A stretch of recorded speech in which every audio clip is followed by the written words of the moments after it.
یو ملګری سوال کړل، دا سوال ډېر مهم او ضروري ځکه چې په دې حواله سره ډېر خلک سوالات کوي او ظاهر خبره په دې باندې مخکې ما خبره کړله، لیکن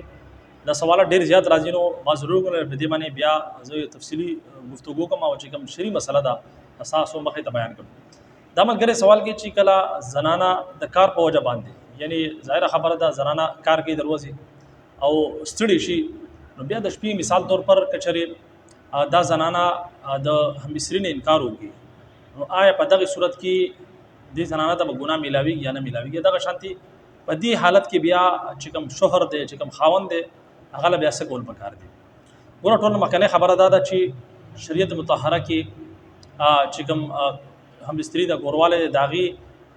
با صورتونه داسي چې هغه ناجایز دي په هغه کې کورواله کول ناجایز او حرام دي. اوس مثال طور پر زنان نه جوړوي یا دغه شانتي د نفاس په حالت کې یا د حیض په حالت کې نو په دغه صورت کې ظاهر خبر ده او شریع عذر ده، لیکن دغه شریع عذر نه وي صرف ستړیواله وي نو په دغه صورت کې دا یو شریع عذر نه ده. نو په دغه صورت کې چې زنانه انکار کوي نو په دغه حالت کې رسول الله صلی الله علیه وسلم حدیث د مشهور حدیث ته چې کله نارینه خاوند راولږي خپل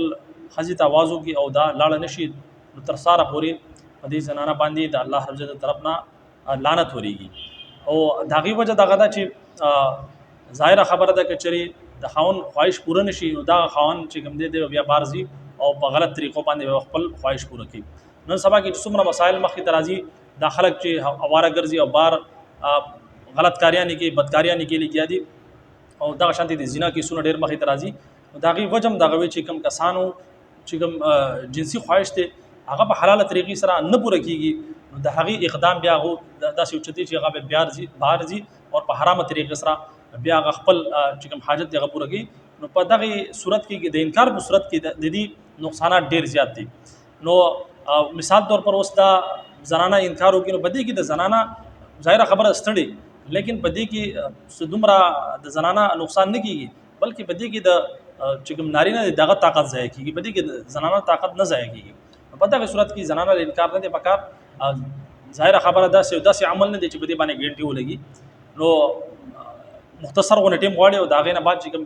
نارینه دی داغه چې کوم خواهش ته هغه هم پوره شي هغه هم په سکون سره شي د ګنا نه بشي او دغه شانتي چې کوم زنانه دی هغه هم د ګنا نه بشي. ظاهر خبره زنانه انکار وکي بغیر د شریع عذر نه په دغه صورت کې د زنانه بیا ظاهر خبره د بیا ګناګار ده او تر ساره پوری په دې باندې بیا لعنت وريږي. او په یو حدیث شریف کې خو رسول الله صلی الله علیه وسلم د دې حد پوری فرمایي چې کله زنانه په تندور باندې روټي لګي او په دغه صورت کې په دغه حالت کې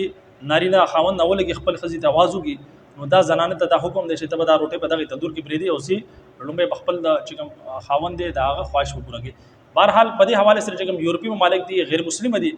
هغه خدا ګوري چې یار د خزي طبيعت شي کې نشته کې خزه غواړي نو په دغه صورت کې اته ملاوي دي چې خزه نه غواړي نو ته زبردستی نشي کولای نو دا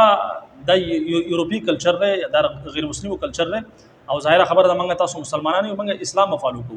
ځکه چې بدی کې اوس مثال طور پر بیا ډېر شي زنانه دا و چې یار خاوند ته نه ګوري خاوند سره چې کوم دی مینه محبت نه کوي خاوند زما طرف ته میلان نشته دغه وجوهات هم دغه وي بعض نور وجوهات کیږي کې د شي لیکن اهم وجه دغه وي چې کله د خاوند خواهش یو زنانه نه پوره کوي نو په دغه صورت کې بیا ظاهر خبره ده بیا خاوند چې کوم دی هغه بار ظاهر خبره ده تعلقات جوړي د نورو جنکو سره بحرام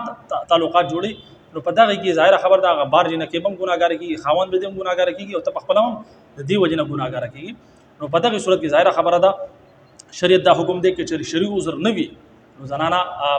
انکار نشي کولای. بهرحال اکثر چې کوم دی نارینه ولم پکار دی چې په دې حواله سره لګ د اخلاقیات او مظاهره وکړي اوس یو زنانه نه جوړه ده مثال طور پر ستړي ده په دغه صورت کې چې چریتا سو باندې شهوت دومره زیاته غلبه نه وي نو په دغه صورت کې تاسو هم صبر وکړئ دا تاسو کور والا دا تاسو کور دانه دا چرې تختی نه دا تاسو بریدینه بلکې تاسو سره پاتې کیږي کچري هغه ته آرام او د سکون ضرورت نه په دغه صورت کې هغه آرام سکون ته پریدي ځکه کچري دا په هغه صورت کې دا خبره کوم چې تاسو چې کوم شهوت ته هغه تاسو باندې غالب نه وي تاسو په کنټرول کې بعض خلک داسې چې هغه